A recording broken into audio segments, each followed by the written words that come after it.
завод болды, иә? Иә, сол жерде болды. Осы халқымыз бұрын негізі балық шаруашылығымен айналысқан. Ол жерде теңізде су бар, бір балық аулады. Мына жерде серіктестіктер болды, қожалықтар болды.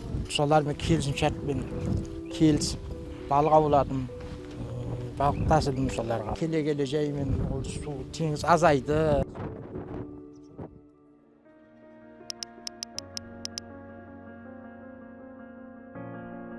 Бір кездері Арал айдыны шалқып тасып, көкжиекпен астасқан көгілдір теңіз еді. Оның жағасында қоныстанған алыс жақын ауылдардың тіршілігі осы дариядай дархан теңізбен біте қайнасып жатты. Халықтың несібе ырысы да Аралдың толқынымен бірге тербелетін.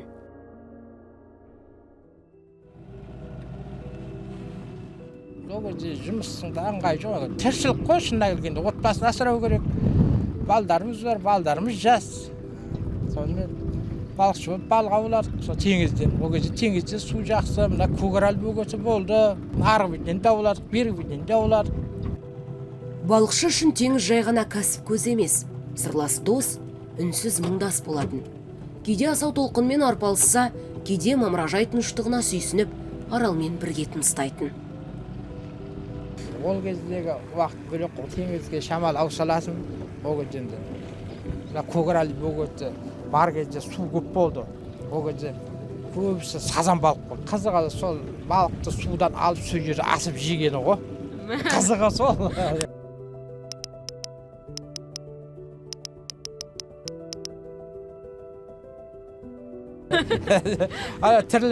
Тірі жатар тұфырлап. Балықшының қызығы көп қой. Біресе дауыл болады, біресе күн жақсы болады, біресе жаңбыр болады, біресе қар болады. Ол енді қандай ауа райы болса да балық шыдай береді. Ол балықшының шыдамды халық, өте шыдамды.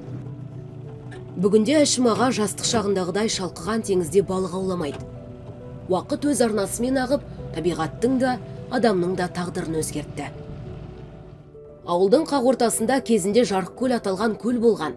Уақыт өте онда су тартылып, орнын құм басты. Бірақ балықшы көлдің қайта жанданатынына сенді. Маңнан ұңғыма қаздырып, жер астынан шыққан суды көлдің орнына бағыттады. Бірте-бірте ойысқа су жиналып, Жарықкөл қайта тірілді. Су болған жоқ. Тоже болған жоқ. Болған жоқ. Құм басып қалған ғой бұның. Бірақ көлдің орны болды, иә? Көлдің орны болды. Ертеректе болған ғой. Ертеректе қай жылда? 30 жыл бұрын болған. 30 жыл бұрын мына жерде Жарықкөл болды, иә? Иә. Одан кейін құрап қалған көріп, сіздер оны суға толтырып қайтадан. Бұл мына жердің бәрі ана су жоқ кезде көрсем, мына теңіздегі Ақсор бар ғой. Мына сондай болып жататын. Біреу көрмейді, ауылдың үсті көрінбейді мына шаңдақтан. Қайта мына жер суландып жақсы. Қазір балықшы көлге шабақ жіберген. Бәрі ойдағыдай болса, жыл соңында алғашқы өнімін алады. Бұл тек бір адамның еңбегінің жемісі ғана емес, тұтас ауыл үшін игілікке айналмақ. Балықшының да арманы осы. Тұрғындарға ауданымыз бар, қолымыздан келсе облысымызды қамтамасыз етеміз. Халықты жұмыспен қамтамасыз етеміз. Сол жұмысымыз жақсы жүріп кетіп жатса, жұмысшы алып, әлдері көркейтуге болады. Бір адамның табандылығы құрғаған көлге қайта жан бітірді. Бірақ Әшім ағаның шағын жеңісінің ар жағында тұтас өңірдің тағдыры жатыр.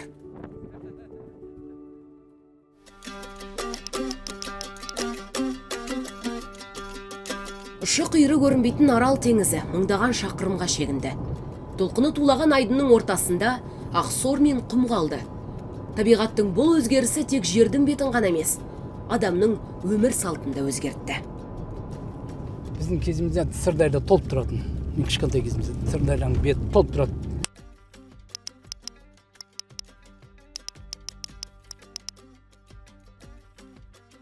Соң барып мұздың үстінде зырғанаймыз, ойнаймыз, су көп еді ол кезде. Дарияның беті дамбыны көрсетемін. Дамбымен бірдей болып су тұрды бұрын. Қазір дарияның суы төмен түсіп кетті. Дарияда су жоқ почти. Міне Сырдарияның мына дамбысы міне тұрған. Мына жерде дамбыда анадан су тұрып, полный соның ішінде біз мына жерде зырғанаған жеріміз. Сіздің бала күніңізге оралып көрейікші. Далаға шыққанда қандай еді осы қазақ? Жап-жасыл. Жап-жасыл болды. Бір ғана сөз, жап-жасыл еді. Тілепберген ағаның айтуынша, теңіз бар кезде бұл өңірдің де өңі басқа болатын. Бүгінде аралды бұрынғы айдын қалпына толық қайтару мүмкін емес екені белгілі. Алайда бұл адамзаттың қол қусырып отырғанын білдірмейді. Керісінше, теңізден айырылған кеңістіктің өзіне қайта тыныс беруге бағытталған жұмыстар жалғасып жатыр.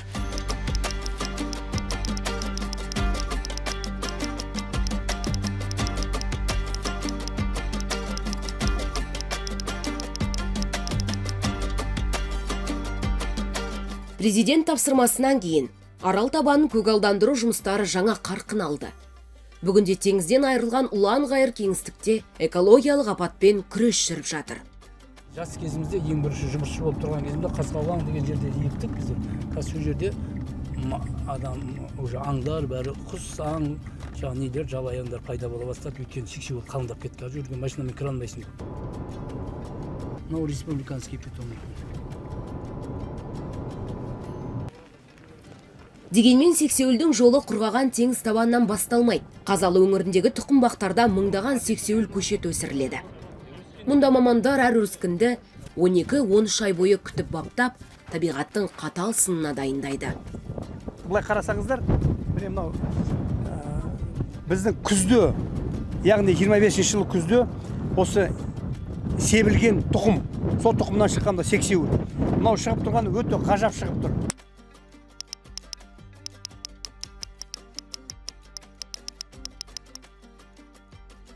Міне қарасаңыздар, бір осы жерде кемшілігі жоқ. Бұның ішінде үлкен технология жатыр.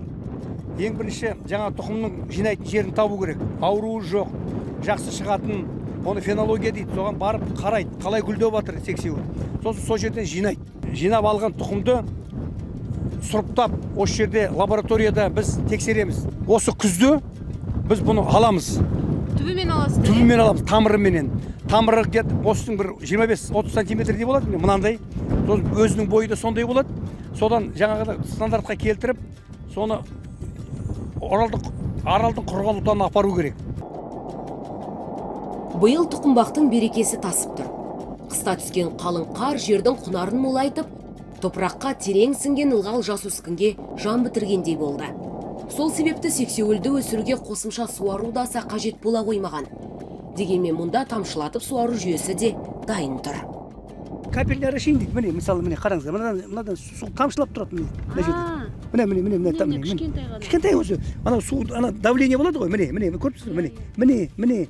Әрбір міне 12 сантиметр жерде міне тұр. Осы жерден ана су келгенде давление болады ғой. Қысым. Содан жерден артқылап тұрады. Одан тым үлкен болса, мысалы, далаға кетіп қояды. А мына осы жерде тамшылап тұрады. Қазалы қаласында 120 мың түп ағаш егілген. Жаңа өздеріңіз көрген шығарсыздар, көп күнбек 120 мың түп ағаш.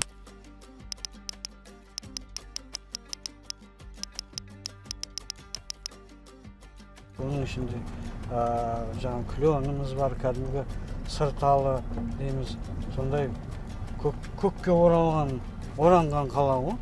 Иә, байқадық біз мынау жан-жақтың бәрі құм-құм, мынау қаланың іші әп-әдемі. Жеміс-жидектің барлық түрі өседі десем де артық болмайды. Бізде грецкий орехқа дейін өседі.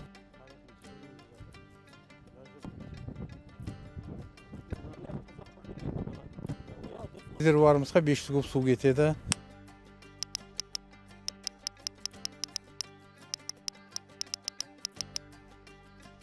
Сол суды жинақтап аламыз. Бірінші каналдан бері қарай насоспен айдап, электрический насос бар. О, жақта, каналдың жағасында.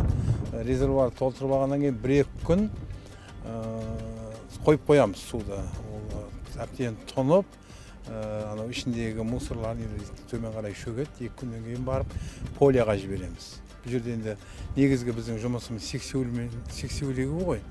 Сексеуілді өзі бір жазда 5-6 рет қана суарылады. Құрғаған теңіз табанын әп-сәтте картадан өшіру мүмкін емес. Қазір мұнда үлкен күрес жүріп жатыр. Жалпы қандай істер атқарылып жатыр, бірге көрейік. Тікұшақпен аралдың құрғаған табанына қарай жол тарттық. Биіктен қарағанда бір кездері толқын тербеген кеңістіктің бүгінгі келбеті анық көрінеді. Құм мен сор басқан алқаптың арасында адам қолмен егілген жасыл жолақтар көзге бірден шалынады. Бұл жылдар бойы атқарылған еңбектің жемісі. мына жерде келе жатырмыз міне. Келе жатқан жеріміз. Осы жерде келе жатырмыз. Біздің бар жатқан бағытымыз мына жерге барамыз. Мына жерге тұрамыз қазір. Меншікті көрдіңіз бе? Осы жерге барамыз. Мына жерде мына площадьтың барлығы 2023 жылдың көктемінде жасалған 4081 гектар жерге көшет егілген. Қазір осының үстінен барып біз қараймыз қазір болды. Аспанда қалықтап келе жатқанда табиғаттың қаталдығын да өз көзімізбен көрдік. Бір сәтте жел көтеріліп, тұз аралас шаң бұрқ ете қалды. Осындай сәттерде арал табанын көгалдандырудың не үшін қажет екенін сөзсіз-ақ түсінесің. Төменде сексеуілдер өсіп тұр. Кей алқаптарда олар жерсініп, бойын тез көтерген, ал кей жерлерде өсу қарқыны баяу. Мамандар көшеттерді әдейі араларын алшақ етіп отырғызады. Себебі сексеуіл уақыт өте келе өз тұқымын шашып, табиғи жолмен көбейеді. Қатар-қатармен тұрады. Арасы 35 метрден, мынадан 5 жылдан кейін, 6 жылдан кейін тұқымды түсетін жерге. Жерменен. Сосын өзі естественно возобновление дейді, өздері шығады. Сексеуілді тұқым бақтау өсіріп, кейін оны аралдың құрғаған табанына жеткізіп жерсіндіру оңай шаруа емес. Бұл көп уақытты, мол еңбекті және шыдамдылықты талап етеді. Сондықтан мамандар жұмысты жеңілдетіп қана қоймай, тиімді ету үшін құрғаған теңіз табанынан су көздерін іздеуге кіріскен. Биыл 2 ұңғыма қазылыпты. Шөлдің қақ ортасынан табылған су жай ғана табиғи ресурс емес, жаңа тіршіліктің бастауы. Қасқағылан орманшылығы 99-шы орамында осы 15 гектар питомникті құруды жоспарладық. 15 гектар тұқымбағымызды құру мақсатында осы жерден 500 метр тереңдікте ұңғыма қазылды.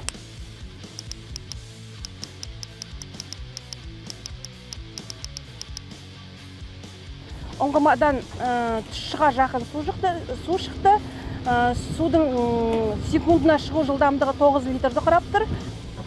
99-шы орамның маңында егілген сексеуіл алқабын көру үшін көлікпен қайта жолға шықтық. Құмның қалыңдығы көліктің жүрісін ауырлатып, дөңгелек батып қозғалысты қиындатты. Сексеуілі мол жерлерде құмды желдің қарқыны қайтып, тынышталып қалады. Құм арасынан қылтиып көрінген жасыл өскіндер тіршілікті қайта түрлендіріп тұр. Бұяқта жаңағыдай осындай дәу машиналар, кішкентай не машиналар жүру қиын болған. Қазір аняққа барамыз, қайтып келеміз ғой. Уже мына із жоқ болып кетеді. Уже мына скважин қазып еді былтыр. Уже құландап жүр қазір осы жақта.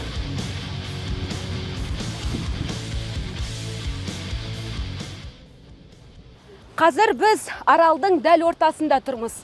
Бұл өңірдің табиғаты қатал әрі ерекше. Айналада сирек өсетін сексеуілдер ғана көзге түседі. Жер бетінде шашылып жатқан бақалшақтар бір кездері мұнда теңіз болғанның үнсіз дәлелі. Арал теңізінің құрғаған табанындағы жүргізіп жатқан фитомелиоративтік жұмыстардың ауқымы соңғы кездері өте қарқынды жүріп жатыр. Ол жаңағыдай жүйелі және сапалы жұмыс болу үшін міндетті түрде ғылым мен екі ортадағы байланыс өте қажет.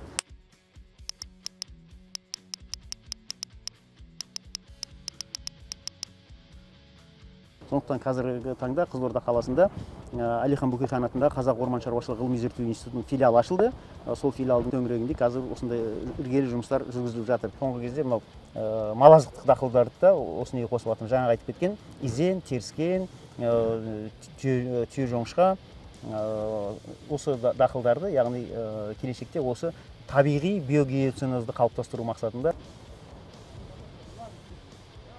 біз өсімдіктермен сөйлесеміз дейміз да. Өсімдіктермен сөйлескенде біз просто жапырағына, алақандарына қарау арқылы біз бұлардың физиологиялық жағдайына біз баға бере аламыз. Яғни жағдайы өте жақсы, орташа, ортадан төмен деген сияқты. Яғни бұл осы бізге жапырақтары бізге бүкіл несін бойындағы бүгін жетпей тұрғандардың барлығын бізге айтып бере алады осы жапырақ арқылы. Кейбіреулер мысалға анау қанық жасылдар болатын болса, яғни мысалға қарасаңыздар әр жер әртүрлі. Мынау әлі жапырақ алақаны өте майда. Жас. Жас, андай әлсіздеу өрткішілер ма? Яғни бұл несі жалпы орташа баға беретін болсақ, бұның жағдайы орташа, немесе орташадан төмен. Бұлар нешінші жылы егілді осында? Бұлар 13-ші жылғы бар. 13-ші жылы, қазір не адам? Мына қарасаңыздар, мына жақта тағы да керемет дүние жүр. Мына қарасаңыздар, мынау кәдімгі жүзгін. Жүзгін. Мінекей қарасаңыздар, уже мінекей гүлдеп, тұқым салуға дайындалып жатыр. Мынау солардың гүлдері. Гүлдеп. Қандай әдемі керемет. бұл жүзгін. Бұл да осы, бірақ бұл жүзгін анау неғұрлым топырақ тұзданған сайын бұл керісінше бұл мынандай құмшауыт жерлерді жақсы көреді. Көрдіңіз бе? Құмшауыт нелерді жерді жақсы көреді. Таза жерді жақсы көреді. Тұзға қалай сәл тұзартып кетсе, бұлардың несі өнімділігі төмен түсіп кетеді.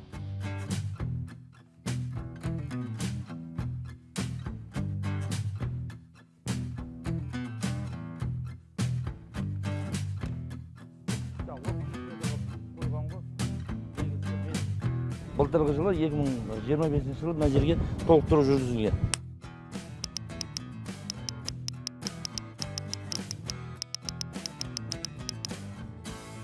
Осыны мына қалпына келтіру мақсатында осыны сол 1,5 миллион көшет отырғызылды.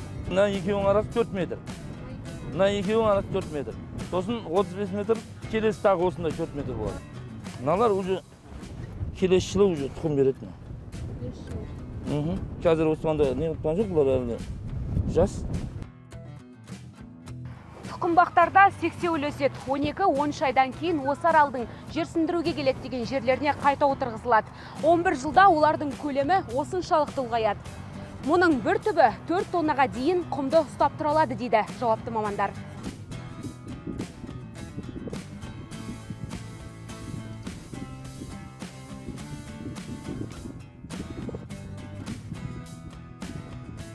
Қазір елімізде жаңа су қоймалары салынып, инфрақұрылымды жаңғыртуға баса көңіл бөлініп жатыр. Мәселен, былтыр Кендірліде су тұщыту зауыты іске қосылып, Жаңаөзен қаласы тұрақты ауыз сумен қамтылды. Күзде Шардара су құбыры жұмыс істей бастайды. Қаланың 30 мың тұрғынына таза ауыз су беріледі. Су ресурстарын басқару жүйесін дамыту тұжырымдамасы және су саласын дамытудың кешенді жоспар аясында 3,2 триллион теңгеге 160 іс-шара іске асады. Одан бөлек 5 су қоймасы жаңартылған. 746 канал қайта қалыпқа келтіріліп, 103-і автоматтандырылды. Мұның бәрі арнайы ақпараттық жүйе арқылы қадағаланады.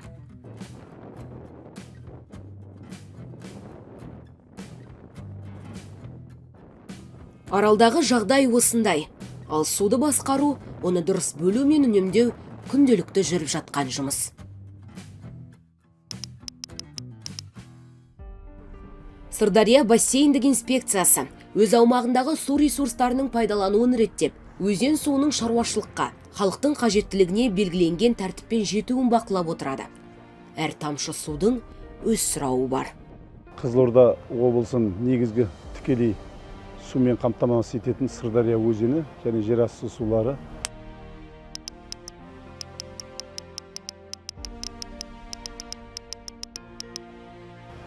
Сырдария өзені негізгі анау Қырғызстан Республикасы мен Өзбекстан Республикасында Қарадария мен Нарын өзенінің екі өзенінің қосылған жерінен Сырдария өзені бастап алады. Бұл Нарын Сырдария қасатында негізгі жоғары жағында Тоқтағұл, Бақриточек, Андижан, Шарбақ су қоймалары бар. Содан кейін сол Сырдария өзенімен біз Қазақстанға Шардара су қоймасына келіп су құяды. Шардара су қоймасынан кейін 6 су торабымен су реттеліп отырады. Сырдария өзенінің жалпы су қоры шамамен 37 миллиард текше метрді құрайды. Оның 12 миллиард текше метрі Қазақстанның үлесіне бекітілген. Бұл жай ғана сан емес. Оның артында мыңдаған гектар алқап, ондаған елді мекен және тұтас өңірдің тіршілігі жатыр.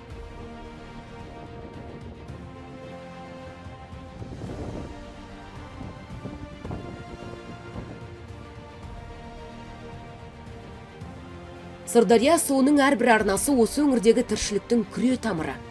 Бір жағалауда табиғаттың тынысы болса, екінші жағында диқандардың маңдай терімен жыл бойғы еңбек жатыр. Су келген жерге береке келеді. Әсіресе сыр бойында егіншілік ежелден қалыптасқан кәсіптің бірі. Соның ішінде күріш шаруашылығы өңірдің тынысымен тығыз байланысты. Осы еңбектің жайын білу үшін күріш егумен айналысатын шаруамен тілдестік. Ол үшін егістік алқабы жай жер емес. Жыл сайын күтімді, уақытты және суды қажет ететін тіршілік көзі. 17 жыл болды. Осы егінмен айналысып келе жатқанымызға.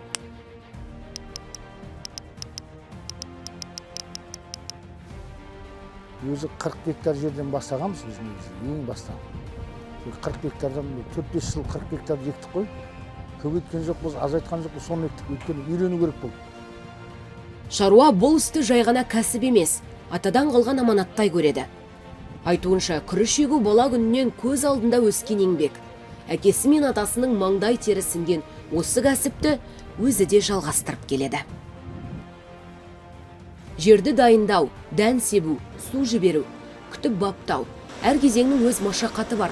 Ал сол істің артында қаншама адамның маңдай тері жатыр. Бірі егістікті қарайды, бірі суды реттейді, енді бірі өнімнің жайын бақылайды. Ал ондағы суды дұрыс пайдалану мол өнімнің ғана емес, келешекке деген жауапкершіліктің негізі. 3-4 жыл бұрын су мол кезде, ол кезде су мол тұғын. Енді онан кейін жылдан жылға азайып келе жатқанына байланысты, соған байланысты бізде суды үнемдеу жағына жұмыс жасап жатырмыз ғой енді. Жаңағыдай лазерный марамен тегістедік жерлердің бәрін. Ол даже мен сізге айтайын, үш есе су үнемделді одан. 3 есе үнемделді. Жылдан жылға азайғанымен жаңағыдай лазерный марамен тегістеп, нелеріміз, каналдарымыздың бәрін қазып, барынша жұмыс жасап жатырмыз. Соның арқасында жылда азайғанның несі бізге қатты білініп жатқан жоқ. Су бір ғана шаруашылықтың мәселесі емес, тұтас ел үшін маңызды тақырып. Соңғы жылдары елде суды үнемдеу технологияларына ерекше көңіл бөлініп келеді. Түркістан өңіріне заманауи жабдықтар өндіріліп, шаруашылықтарға жіберіледі. Тамшылатып және жаңбырлатып суару жүйелері суды тиімді пайдалануға, үнемдеуге мүмкіндік береді.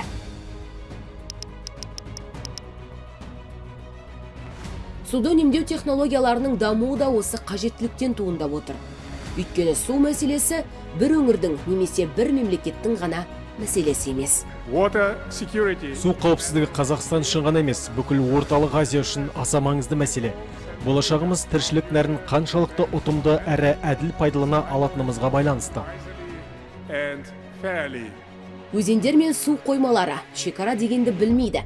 Сондықтан олардың тағдыры да көрші елдердің өзара түсіністігі мен ортақ келісіміне тәуелді. Бүгінде тағы бір маңызды су айдыны Каспий теңізінің жағдайы да алаңдатады. Соңғы бірнеше жыл ішінде теңіз деңгейі күрт төмендеген. Сонымен қатар еліміз Каспий теңізінің тағдырына да алаңдайды. Теңіз айдынын қорғау, аймақта экологиялық тепе-теңдік пен биоалуантүрлілікті сақтау, орнықты дамуды қамтамасыз ету тұрғысынан айрықша маңызды.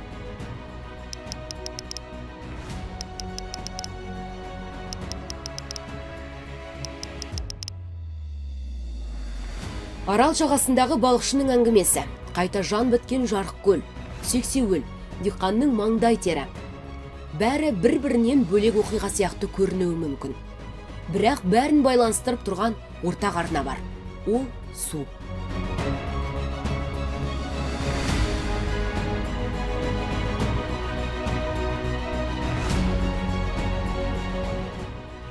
Осының бәрі су саясатының тек құжаттар мен келісімдерден тұрмайтын.